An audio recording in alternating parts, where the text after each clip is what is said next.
Hoy vamos a explorar la apasionante historia del parto y cómo ha evolucionado a lo largo de las eras.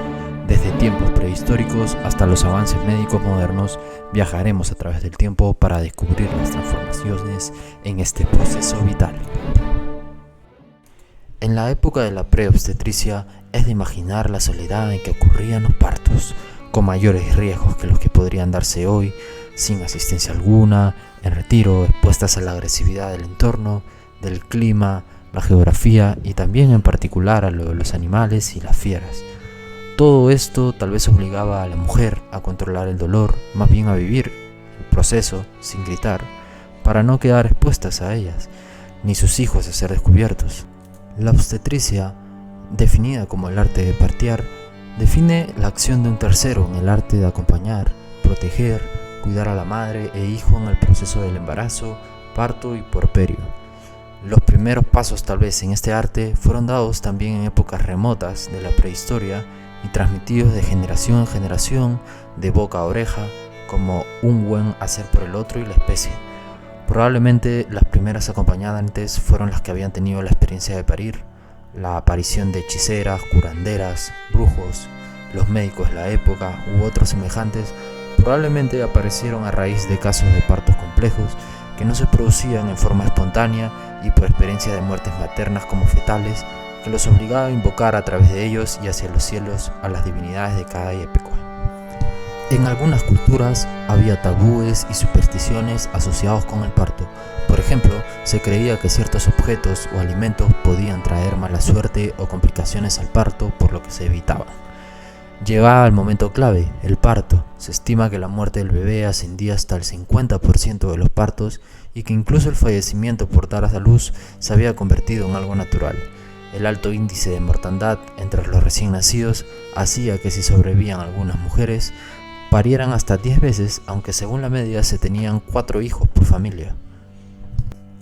Hacia 1500 años antes de Cristo aparecen en egipcios y judíos las primeras prácticas sensatas especialmente higiénicas, con exploraciones genitales e intervenciones obstétricas como versiones internas, embriotomías y cesáreas post-mortem.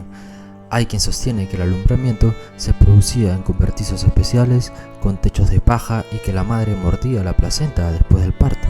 Pero esto no está tan claro. ¿Será leyenda o realidad?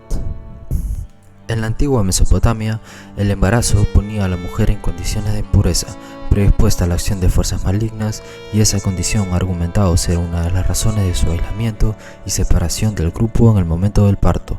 La primera regulación conocida sobre medicina aparece en el Código de Hammurabi.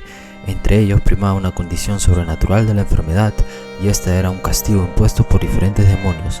El médico, para poder curar al enfermo, lo primero que debía identificar era cuál de los 6000 posibles demonios era el causante del problema. En la antigua Grecia, como posteriormente en Roma, ya existían manifestaciones claras de participación en el tema de cesárea post-mortem, llegando a ser práctica obligatoria en el año 715 a.C. entre los romanos. Allí se obligaba a extraer el feto a toda mujer que muriese durante la gestación o durante el parto antes de darle sepultura. En aquellos tiempos en Roma, cuando las parteras solicitaban ayuda, la acción de los médicos solo se concretaba en mutilar los fetos dentro del vientre materno y extraerlos, utilizando pinzas, ganchos y cuchillos. También la ciencia médica comenzó a desempeñar un papel más importante en el parto. Las parteras, conocidas como Mayai, adquirieron un conocimiento valioso sobre la anatomía y las técnicas de parto. La medicina griega y romana influyó en gran medida en la comprensión occidental del parto durante siglos. Sin embargo, a pesar de estos avances, la experiencia del parto seguía siendo una mezcla de conocimientos médicos y creencias culturales. Los mitos y las supersticiones aún influían en la forma en que se percibía el parto en la antigua Grecia y Roma.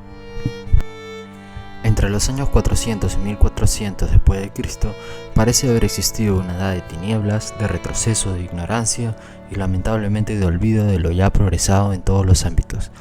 La Edad Media se descendió a la superstición y la superchería de la época primitiva, reinando la infección puerperal en el dominio de la astrología, religiones y curandería.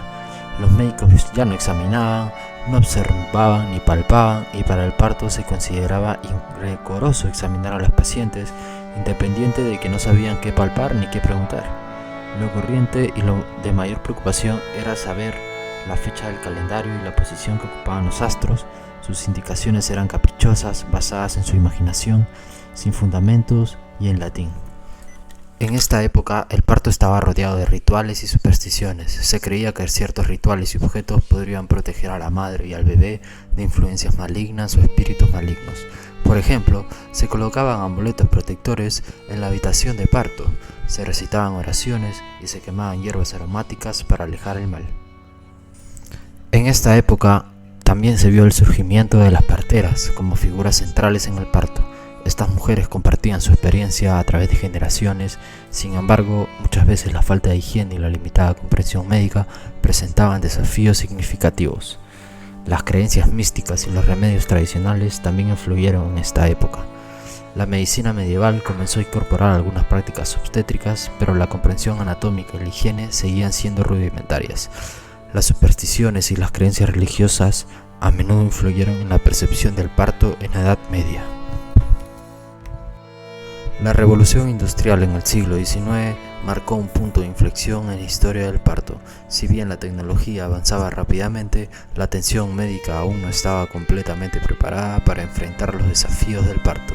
Los avances tecnológicos como el forceps se utilizaron en exceso, a menudo sin una comprensión adecuada de su aplicación. También la introducción de la anestesia en ginecología como en obstetricia fue de un gran logro y avance. Sin embargo, a pesar de los avances médicos, las condiciones de higiene en los hospitales eran precarias en muchos lugares, lo que aumentaba el riesgo de infecciones y complicaciones postparto. Las tasas de mortalidad materna e infantil seguían siendo elevadas, la medicalización del parto comenzó a ser una tendencia, lo que resultó en un alejamiento de las prácticas tradicionales. El progreso obstétrico en el pasado, junto a la medicina general, ha mostrado múltiples ascensos y descensos, escalando pequeños y grandes peldaños en la era moderna. Por ejemplo, la plasmaféresis fue utilizada por primera vez en un trastorno inmunológico en el año 1959 y fue muy popular en la década de los 70s y 80s. Otro hallazgo fue el amnioscopio, que fue diseñado por Eric Salling en 1962, siendo la amnioscopía de gran utilidad en la década de 70, especialmente en la búsqueda del meconio fetal. Otro hallazgo fue la historia de la ecografía en la medicina, que data desde el año 1942, pero su uso en la obstetricia se inició en 1957 a partir de ecografías provenientes del cráneo fetal. A partir del desarrollo del ultrasonido, la incorporación de la resonancia nuclear magnética también fue un hallazgo que se fue realizando en estos años. En cuanto a medicamentos, la insulina generó un gran avance en el manejo de la embarazada diabética y su pronóstico, los corticoides en la maduración pulmonar fetal y otros beneficios en la recién nacido reconocidos hoy. Hoy en día las opciones de parto son más variadas que nunca. Las madres tienen la posibilidad de elegir entre partos en hospitales, partos en casa o centros de maternidad, lo que permite una experiencia más personalizada. La disponibilidad de cesáreas opcionales y tecnologías médicas avanzadas ha transformado la experiencia del parto, brindando a las madres opciones y control sobre su proceso de parto.